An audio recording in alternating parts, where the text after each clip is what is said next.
Hello and welcome, students of Helen Keller Junior High. This is your digital homeschool learning with your teacher, Miss Engel. Hello, guided group members. This is Mrs. Engel coming at you to kind of hope you had a great spring break. It's probably been a while. You probably didn't think about the pearl much while you were off on break, so I'm just going to do a quick review from Friday. On Friday, you were supposed to read pages 15 and 16, and the two questions were, how did the doctor deceive Kino? And one of the things that you might want to do, if you don't know what a word means, you can either highlight it and you can double click it. And I believe it says something like define deceive. So you can just click that there, and then it will tell you to cause someone to believe that something is not true. Okay, so you were kind of looking for clues that the doctor was telling Kino something that wasn't necessarily true, and then you were trying to make a prediction out of what would happen next. Again, just a quick review. Basically, the doctor came in and he said, sometimes, my friend, the scorpion sting has a curious effect. There will be an apparent improvement. So remember, Coyotito is improving at this moment because remember, Juana made that poultice, that seaweed wrap. She placed it on the scorpion sting and it actually worked. But then the doctor goes on to say, and then with that warning, poof, he pursed his lips and made a little explosion to show how quick it could be. Then he shifted his small black doctor's bag about so that the light of the lamp fell upon it. For he knew that Kino's race loved the tools of any craft and trusted them.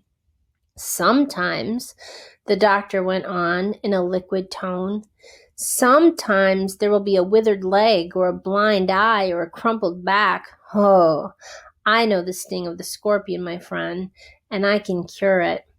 You know what's kind of interesting is one of my students, when we were actually together, looked up scorpion sting. She wanted to actually see what it looked like. And so if you actually look at what a scorpion sting looks like, they're kind of small. And, it's not great. But she's like, it actually isn't really that bad, right? I mean, it can be bad, but it's not as much as like what the doctor is saying here. And so it's not as bad as like a blind eye or crumpled back. It would never lead to that, even though he says, oh, I know the sting of the scorpion, my friend, and I can cure it. Where do you know that the doctor is a liar? But then here it says, Kino felt rage and hatred melting toward fear. He did not know, and perhaps this doctor did, and he could not take the chance of putting his certain ignorance against this man's possible knowledge. So you're going to see things in here like Kino's race. Remember, they're tribal people, right? So they're not formally educated. And so Kino, like kind of what the doctor holds over him is that he is educated, so he must know. And so that's one reason why Kino really wants Coyotito to end up going to school so that these people will never take advantage of them again. But until then, he could not take the chance of putting his certain ignorance against this man's possible knowledge. He was trapped as his people were always trapped, and he would be, as he said. But they could be sure that things in the books weren't really in the books, so he could not take the chance, not with the life or the straightness of Coyotito. So he stood aside, and he let the doctor enter the brush hut. Juana stood up from him by the fire and backed away as he entered. She covered the baby's face with her shawl, and then the doctor went out to her and held out his hand.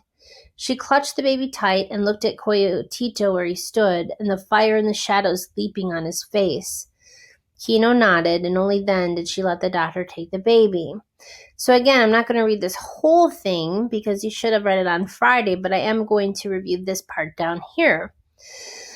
Then from his bag, he took a little bottle of white powder and a capsule of gelatin. He filled the capsule with powder and he closed it. And then he worked deftly. He took the baby, pinched his lower lip, and opened its mouth. His fat finger placed the capsule far back on the baby's tongue, back to the point where he could spit it out. And then from the floor, he picked up a little pitcher of Pollock and gave Coyote to drink, and it was done. He looked at the baby's eyeballs, and he pursed his lips, and he seemed to think. So he's thinking because he needs to think of a lie.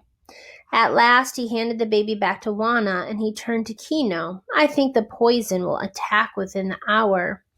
This medicine may save the baby from hurt, but I will come back in an hour.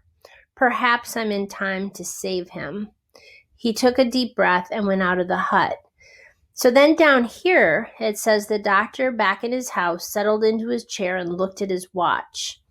So those are some clues that he actually gave the baby some sort of poison that he knows is going to kick in 1 hour. But he probably knows the antidote to this poison, and so he's going to come back and look like he's curing the baby. So that was kind of like what you were supposed to get with how the doctor deceived Kino and what we think will happen next. So now you're going to continue today. You're going to be reading the next part of this scene with the doctor. Sorry. And what you are going to do is you're going to see what was the doctor's intent, why he did that to Kino. And then you're also going to notice that he's going to ask Kino something like, would you like to put it in my safe? And I want you to kind of infer, what do you think the doctor is getting at there? What do we already know about the doctor? Is he trustworthy or not? So why would he really want Kino to put it into his safe? And then at the very end here, I want you to really read this paragraph closely and kind of tell me what happens in this paragraph. Thank you, and I'll be checking in on you virtually.